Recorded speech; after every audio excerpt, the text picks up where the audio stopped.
Veliki pozdrav i dobrodošli na kanal Obavesti me. Za vas smo pripremili jednu zanimljivu analizu do koje smo došli istražujući sadržaje najuticajnijih ruskih medija. Tema ove analize tiče se predsjednika Srbije, Aleksandra Vučića, i spekulacija o njegovoj eventualnoj ostavci. Da bismo razumjeli celu priču, moramo da se vratimo na sam događaj. Skup pod nazivom Srbija, jedna porodica, okupio je ogroman broj građana ispred parlamenta u Beogradu. Kako prenosi News.ru, Vučić se tamo obratio prisutnima i rekao da su to njegovi posljednji dani na funkciji.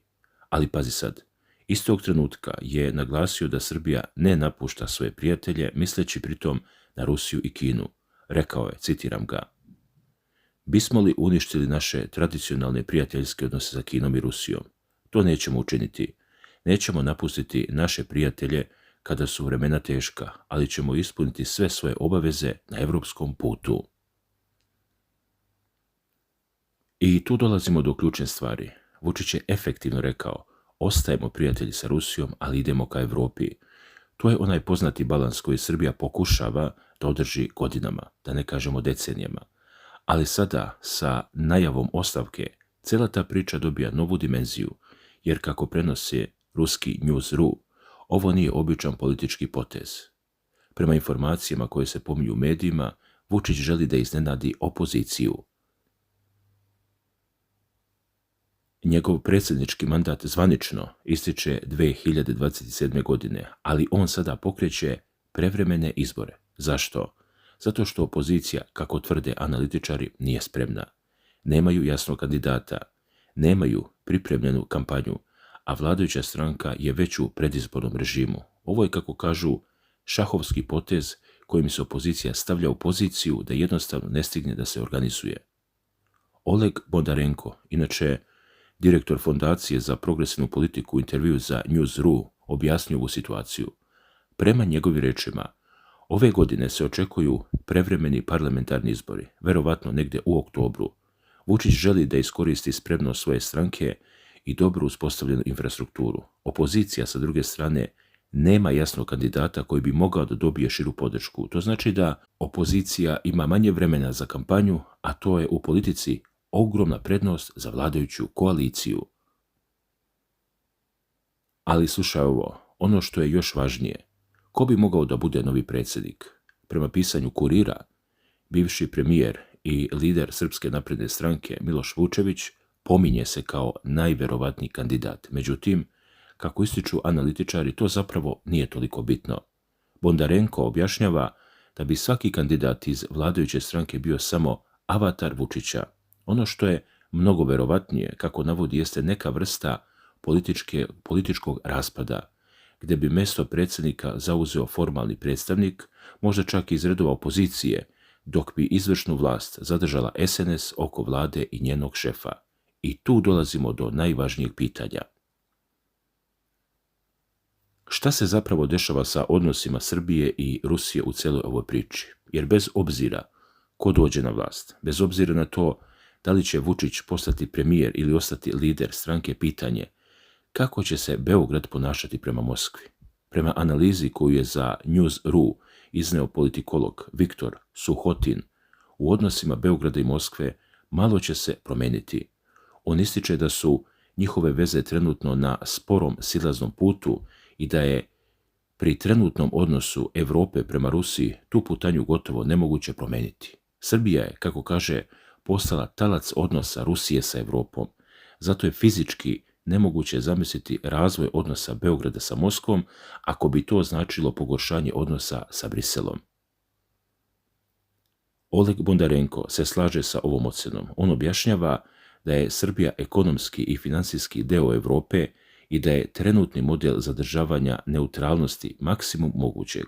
Srbija neće uvesti sankcije Rusiji, ni sa Vučićem, ni bez njega.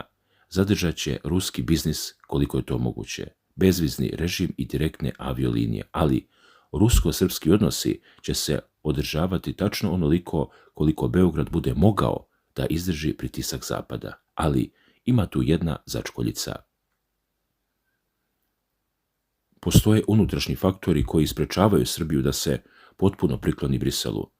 Prvo je pitanje Kosova, čiju nezavisnost većina srpskog društva i političkih elita ne priznaje. Drugo su odnosi sa Republikom Srpskom, koje Beograd podržava, a to se Briselu ne sviđa. I treće, kako navode pojedini analitičari, tu je pitanje litijuma. Projekat Jadar, razvoj rudnika litijuma, mogao je Srbiji da donese milijarde evra. Međutim, opozicija i ekološki aktivisti uspjeli su da zaustave taj projekat.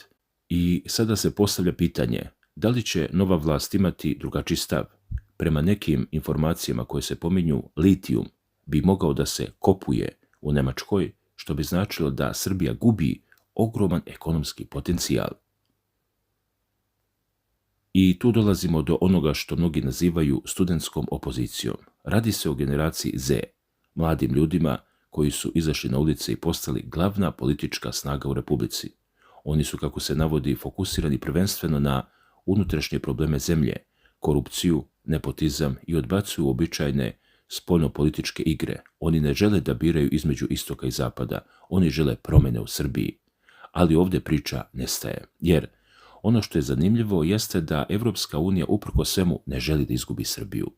Zbog retkih zemalja, zbog strateškog položaja spremna je da oprosti Vučiću gotovo sve. Međutim, kako ističe doktorica političkih nauka Elena Ponomareva u intervju za Vesti.ru, put Srbije ka evropskim integracijama ostaje nepromenjen čak i ako Vučić ode. Ona objašnjava da je Evropska unija normativno carstvo koje pokušava da iskoristi norme i institucije kako bi zemlje koje nisu članice zaključila u svojoj orbiti. Ponomareva ističe nešto što je posebno važno. Vektor evropskih integracija definisan je u svim strateškim dokumentima Srbije. Tu nema mesta nagađanju. Ona je također pomenula i pitanje bezviznog režima za Ruse u Srbiji, navodeći da je Evropska unija tražila od Srbije da to ne čini i da Beograd u tome ide u tom pravcu. I dok se ovo dešava, stiže još jedna važna informacija. Prema pisanju RTA, ruski predsjednik Vladimir Putin potpisao je zakon kojim se predviđa oduzimanje imovine Rusima koji su napustili zemlju i počinili administrativne prekršaje protiv interesa Ruske federacije. Zakon stupa na snagu 1. septembra 2026. godine. Ovo je, kako navode, deo šire slike zaoštravanja odnosa između Rusije i onih koje on smatra neprijateljski nastrojenim. I baš tu nastaje problem, jer dok Srbija pokušava da održi balans između istoka i zapada, sve se sve više polarizuje. Rusija uvodi zakone koji kažnjavaju one koji su otišli. Evropa pojačava pritisak na zemlje koje žele da ostanu neutralne i Srbija se nalazi u sredini, pokušavajući da sačuva svoje prijatelje i istovremeno ispuni evropske obaveze. Dalje, Vučić je na skupu rekao nešto što možda nije zapaženo na prvi pogled. Rekao je da će ispuniti sve obaveze na evropskom putu, ali neće napustiti prijatelje. To je poruka koja na prvi pogled deluje kao diplomatska floskula, ali zapravo sadrži suštinu srpske politike, pokušaj da se održe više vektorska spoljna politika uprkos svim pritiscima. Sada se postavlja pitanje, da li ova strategija održiva na duge staze? Jer, kako svet postaje sve polarizovaniji, bit će sve teže zadržati ovakav balans. I zato je najava ostavke Aleksandra Vučića, ma koliko ona još uvijek bila samo najava, zapravo ključni trenutak za budućnost Srbije. Ono što se sada dešava jeste politička transformacija. Vučić, kako tvrde analitičari, ne odlazi iz politike, on menja poziciju. Umjesto predsjednika želi da postane premijer. Umjesto da bude na čelu države, želi da bude na čelu vlade. I to nije mala razlika. Predsjednik u Srbiji ima veću ceremonijalnu ulogu, dok premijer vodi izvršnu vlast. Na taj način Vučić bi zadržao stvarnu moć, dok bi neko drugi bio figura na čelu države. Ovu analizu potvrđuje i Dmitrij Drize, inače politički komentator Komersanta FM. On smatra da se Srbija sve više udaljava od Rusije, ali da za Kreml Vučić ipak ostaje poželjniji od bilo koje alternative. Sa njegovim odlaskom postoji rizik od ozbiljnog pogoršanja odnosa, mada, kako kaže, možda će ipak pobediti takozvani pragmatični pristup. I tu dolazimo do pitanja koje je za sve nas najvažnije. Šta će se zapravo dogoditi na jesen, kada budu održani izbori? Ko će biti novi predsjednik Srbije? Da li će to biti Miloš Vučević, kako se spekuliše, ili neko drugi?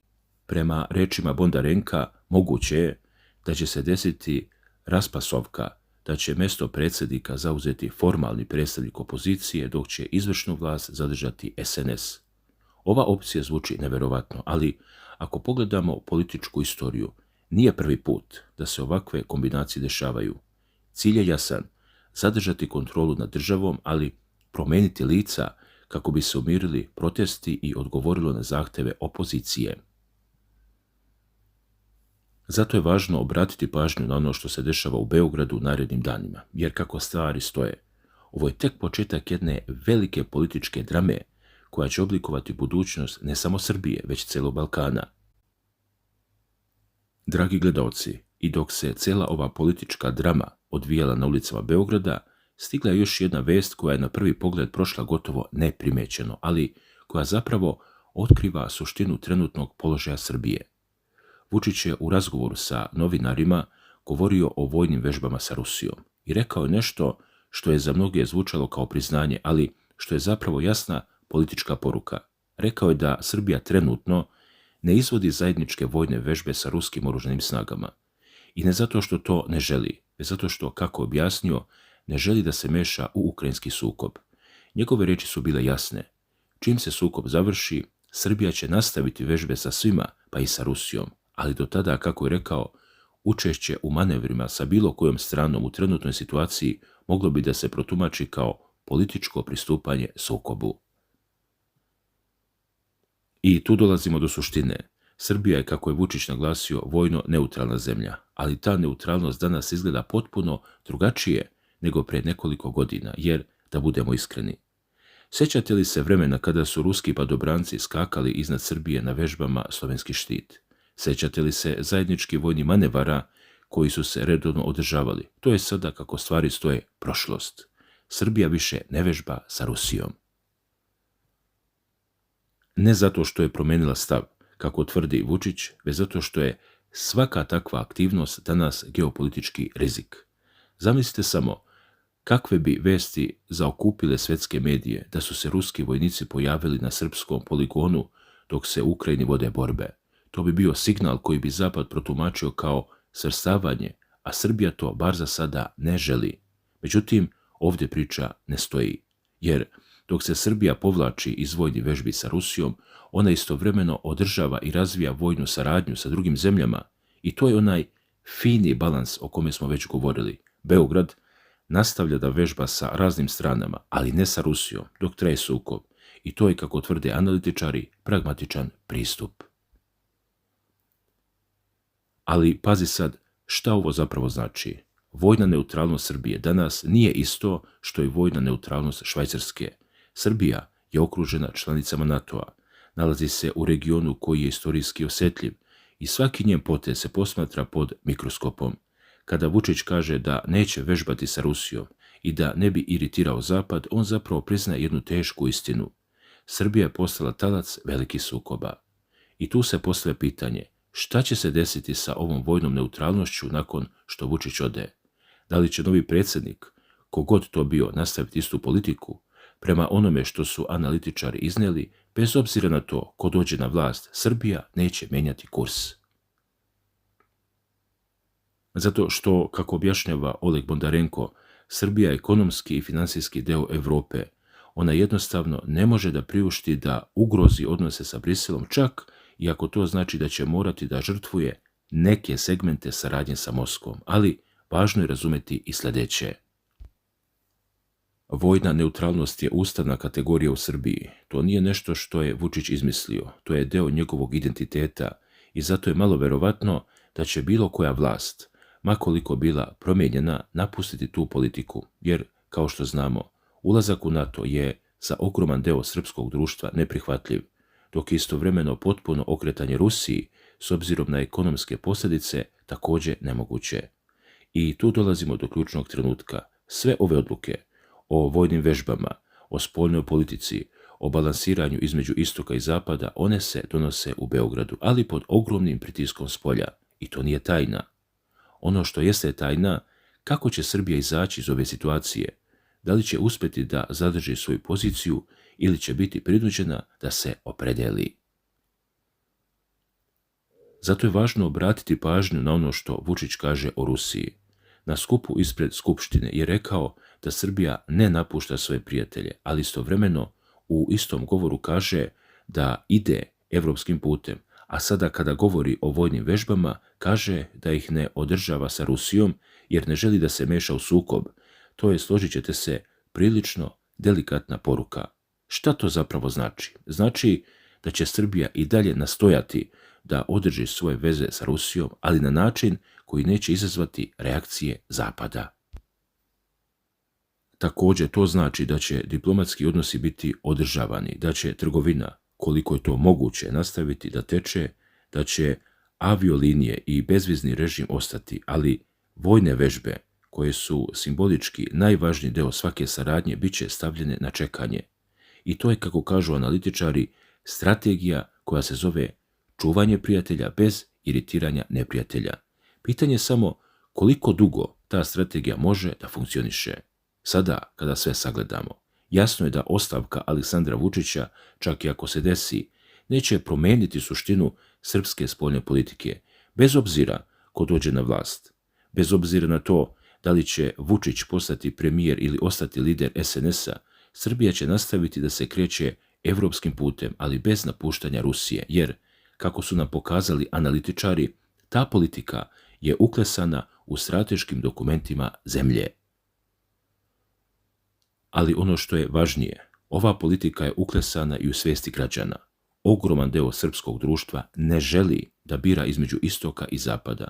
Oni žele da Srbija bude nezavisna, da sama odlučuje o svojoj sudbini, da bude most, a ne tampon zona. I zato će verovatno naredni period biti period nastavka ovog balansiranja. S tim što će, kako se sukob u Ukrajini bude razvijao, pritisci biti sve veći i veći. I tu dolazimo do pitanja da li će Vučić, ako postane premijer, imati više ili manje prostora za manevrisanje. Eto, to je cela priča. Priča o čoveku koji najavljuje odlazak, ali se zapravo ne pomera. Priča o zemlji koja pokušava da sačuva prijateljstva usred sukoba koji je zahvatio celu Evropu. Priča o tome kako se politika, iako izgleda kao da se menja, zapravo održava na istim starim osnovama. I, dragi gledalci, za kraj ostavit ću vas sa jednim razmišljanjem. Da li je vojna neutralnost Srbije u ovakvim vremenima uopšte moguća? I da li će, bez obzira na to ko dođe na vlast, ta neutralnost opstati ili smo svedoci njenog polaganog nestajanja? Pišite šta mislite. Svako dobro.